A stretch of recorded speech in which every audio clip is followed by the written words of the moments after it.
진드기 예방은 크게 기피제를 사용하는 것과 외부 구충제를 먹거나 바르는 것으로 나눌 수 있는데요. 기피제의 경우 피부에 뿌려주시거나 목걸이 형식으로 차게 됩니다. 피부 지질층으로 약들이 침투되어 피부 지질층을 이제 코팅하는 효과로 약간의 보호 효과, 기피 효과가 발생하게 되는데요. 기피제의 경우 산이나 수풀에 갈 경우 미리 뿌려서 사용한다면 약간의 진드기 감염을 예방하는 효과를 보일 수 있습니다. 하지만 실제로 진드기를 완전히 사멸하는 약은 아닙니다. 일반적으로 저희가 외부 구충제라고 정기적으로 바르는 진드기 약이 있는데요. 일반적으로 한 달에 한 번씩 외부 구충제를 피부에 도포하거나 먹는 등의 형태로 구충을 진행하게 됩니다. 외부 구충제의 경우 실제로 진드기가 피를 흡혈할 경우 약 성분이 진드기에게 흡수하게 되어 진드기가 사멸하는 효과를 볼 수 있습니다. 제품에 따라 내부 구충제, 심장 사상충 예방 등의 여러 효과도 가지고 있기 때문에 외부 구충제 사용 시 구충의 범위를 확인하고 사용하시는 게 좋겠습니다.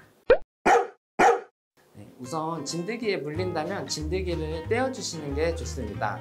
작은 진드기의 경우 핀셋이나 잡을 수 있는 도구로 진드기를 피부에서 떼어주시는 게 좋고, 이미 피를 먹어 좀 커진 진드기의 경우 집에서 떼어주셔도 되긴 하지만 떼어내실 때 이빨 같은 부분이 남을 수 있기 때문에 적절한 도구가 없다면 동물병원에 내원하시어 떼어주시는 것이 좋을 것 같습니다.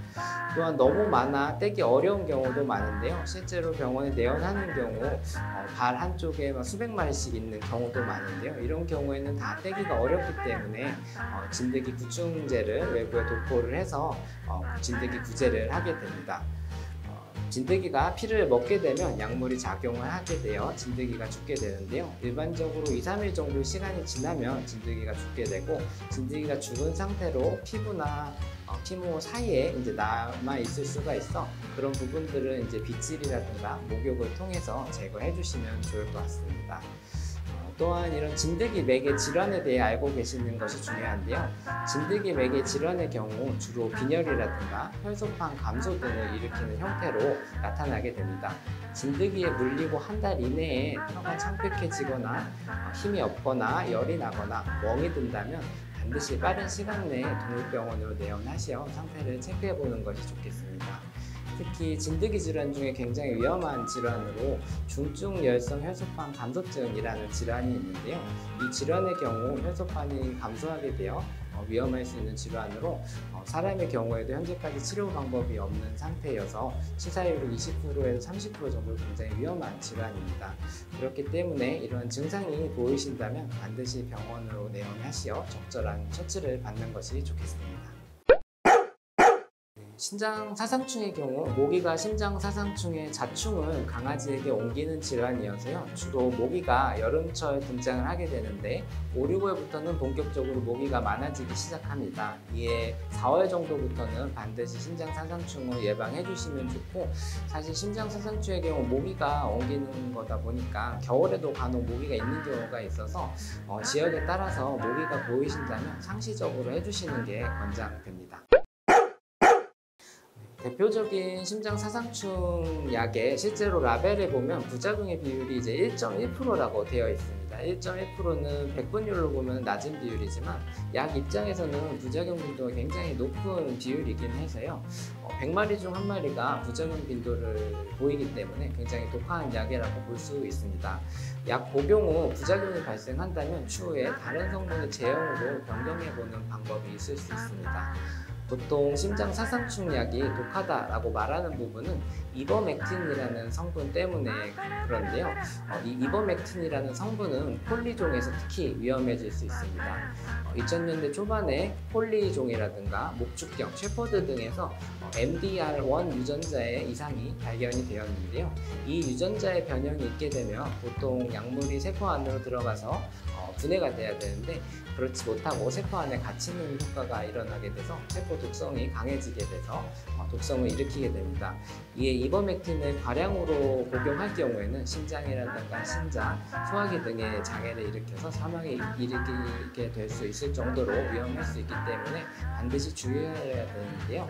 최근에는 이 MDR1 유전자에 대한 유전자 검사도 가능하기 때문에 목축견이라든가 폴리 같은 경우에는 반드시 유전자 검사 후에 약을 복용하시는 것이 안전하겠습니다. 사람과 다르게 강아지에게 있어 털은 필요한 존재인데요. 체온이라든가 습도를 유지하고 외부의 자극으로부터 피부를 보호해주는 여러 역할을 하게 됩니다. 털이 너무 많이 빠진다고 해서 싹 밀어버리게 되면 이런 기능들을 전혀 하지 못하기 때문에 컨디션도 떨어질 수가 있고, 특히 털을 밀 경우 스트레스를 많이 받아 하는 아이들이 많습니다. 며칠간 밥을 안 먹는다든가 이런 증상들이 보일 수 있기 때문에 털을 전부 미는 것은 권장되지 않고, 너무 털이 빠지고 길어서 헤어볼처럼 막 토한다든가 이런 정도가 되면은 조금 짧은 정도로 털을 남겨서 미용을 해주시는 게 좋습니다. 특히 이중모의 포메라니아라든가 시바견 같은 경우에는 털을 다 밀게 될 경우엔 털이 다시 자라지 않기도 하기 때문에 주의하는 것이 필요하겠습니다.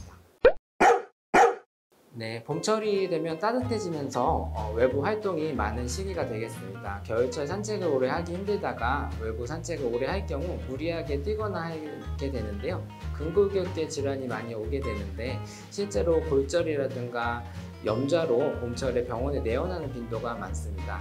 산책 시 목줄을 꼭 하고 외부에서 많이 뛰지 않고 무리 없이 산책을 여유롭게 즐기시면 좋을 것 같습니다. 또한 산책 시 무언가를 먹는 것을 굉장히 주의해 주시면 좋을 것 같습니다. 특히 뼈라든가 유박, 비료, 꽃 같은 것을 먹었을 때 위험할 수 있는 부분이 있다 보니까 최대한 산책 중에 무언가를 먹는다면 꼭 못 먹게 해주시는 게 좋을 것 같습니다.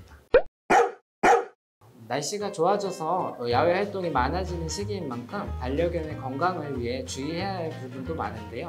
반려견과 건강한 봄을 보낼 수 있도록 이번 영상 꼭 챙겨보셔서 미리미리 예방에 힘쓸 수 있었으면 합니다. 지금까지 반전남 알파동 메디컬 센터 원장 최준혁이었습니다.